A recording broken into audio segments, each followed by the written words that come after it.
नमस्कार दोस्तों, स्वागत है आपका इस YouTube चैनल पर। इस वीडियो में हम बात करने वाले हैं पीटीटी 2020 काउंसलिंग प्रक्रिया के तहत आपने काउंसलिंग करवा ली है और काउंसलिंग के दौरान कुछ समस्याएं आ रही है आपको, उसका समाधान इस वीडियो के माध्यम से मैं प्रस्तुत करूंगा। एक प्रश्न जो सभी के द्वारा पूछा जा रहा है कि कितनी चॉइस भरी जानी चाहिए, क्योंकि ये सबसे महत्वपूर्ण है। जब आप कॉलेज की चॉइस भर रहे हैं तो इस समय आपके सामने सभी कॉलेजें आती है, ठीक है, पूरे राजस्थान की सारी कॉलेजें आती हैं। लेकिन कुछ साथी ऐसे हैं, कुछ विद्यार्थी ऐसे हैं जिनके नंबर्स बहुत अच्छे हैं, तो वो ये चाहते हैं कि वो कम ही चॉइसेस भरें।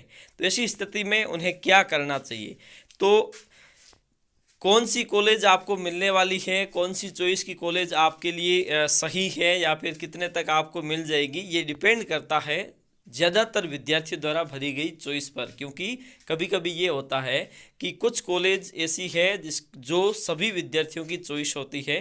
तो ऐसी स्थिति में आप ये करें कि ज़्यादा से ज़्यादा चॉइस भरने की कोशिश करें, क्योंकि इससे क्या होता है कि हो सकता है कि आपने जो चॉइसेस 10 या 12 भरी है वही चॉइसेस अलग अलग विद्यार्थियों के द्वारा भरी गई हो। तो क्योंकि ये जो इंटीग्रेटेड कोर्स है तो इसमें थोड़ी सी समस्या आ जाती है। हालांकि जो नॉर्मल बीएड होती है वहाँ पर ऐसी समस्या नहीं आती है, लेकिन जो इंटीग्रेटेड कोर्स है इसमें ऐसी समस्या आ जाती है, क्योंकि कॉलेजेस की संख्या कम है और विद्यार्थियों की संख्या ज़्यादा है। तो ऐसी स्थिति में आपको विशेषकर ध्यान रखना चाहिए।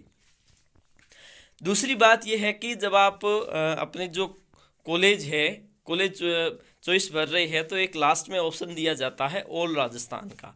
ऑल राजस्थान के संबंध में जैसे कि आपने 50 चॉइसेस भर दी और 50 चॉइस भरने के बाद में लास्ट में आपसे पूछा जाता है कि क्या इन 50 में से अगर आपको नहीं मिलती है कॉलेज तो क्या आप राजस्थान के किसी भी कॉलेज से ये कोर्स करना चाहोगे या नहीं। अगर आप इसमें यस करते हैं तो आपको इन 50 चॉइस में नहीं मिलने पर राज्य की अन्य कॉलेज में आपको प्रवेश के लिए शामिल किया जाएगा।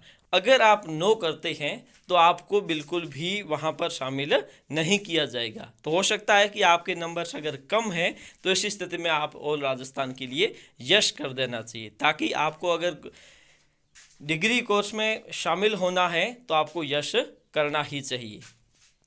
उसके बाद में अगली बात आती है कि लोक को लेकर, क्योंकि पीटीटी 2020 में लोक का अभी तक लिंक नहीं दिया है इन्होंने, तो जल्दी ही ये हो सकता है लिंक दे दे।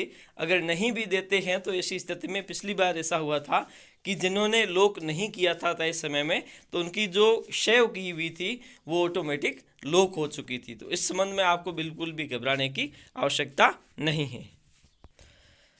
अगला प्रश्न जो मोस्ट ऑफ पूछा जाता है वो ये है कि आपने जो फीस भरी है 5,000 रुपये पीटीटी काउंसलिंग में शामिल होने के लिए, तो क्या वो अगर आपका नंबर इस कोर्स के लिए नहीं आता तो क्या वो पैसे रिफंड होंगे या नहीं होंगे। देखो ऐसा है कि आपने जो 5,000 रुपये की फ़ीस भरी है उसके साथ साथ आपने एक अकाउंट नंबर दिए होंगे।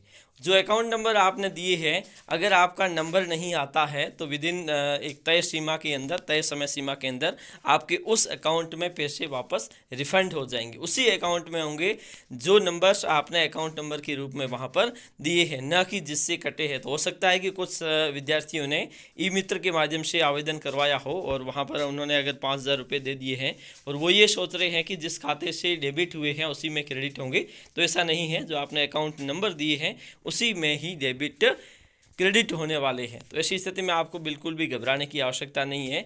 और कुछ साथियों के कमेंट्स ऐसे भी है कि अगर कोई विद्यार्थी जिसका नंबर आ जाता है, मतलब आपका नंबर है वो पहली लिस्ट में आ जाए और आपको वो कॉलेज सही नहीं लगे और उसमें आप आवेदन यानी कि एडमिशन नहीं लेना चाहते हैं, तो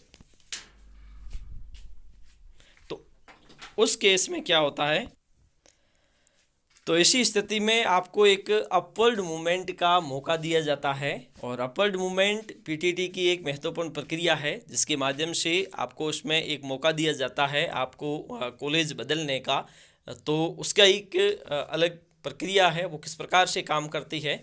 और वो दरअसल आपकी जो फर्स्ट मेरिट लिस्ट जारी की जाएगी तो उसके बाद में ये प्रक्रिया अपनाई जाती है, तो वो भी एक अलग से प्रक्रिया अपनाई जाएगी। और उससे पहले आपको ये ध्यान रखना है कि आप आसानी से और सावधानी पूर्वक अपना जो फॉर्म है जिसे फिलअप करें। और इसके साथ साथ ये भी ध्यान रखें कि जो आपने चॉइसेस भरी है उसमें जहाँ तक हो सके, अगर आप डिग्री कोर्स में भाग लेना चाहते ही हैं तो आपको वहाँ पर ऑल राजस्थान का विकल्प अवश्य चुनना चाहिए, क्योंकि ये डिग्री आपको 4 साल में दी जा रही है। अन्यथा आपको बीएड 2 साल में और 3 साल में बीए की डिग्री, बीए हो चाहे बीएससी हो, तो 5 साल लगते हैं। तो नॉर्मली आपको 4 साल में ये डिग्री दे रहे हैं। तो मेरे अनुसार ऑल राजस्थान का चयन करके आपको इस डिग्री में शामिल होना चाहिए। धन्यवाद।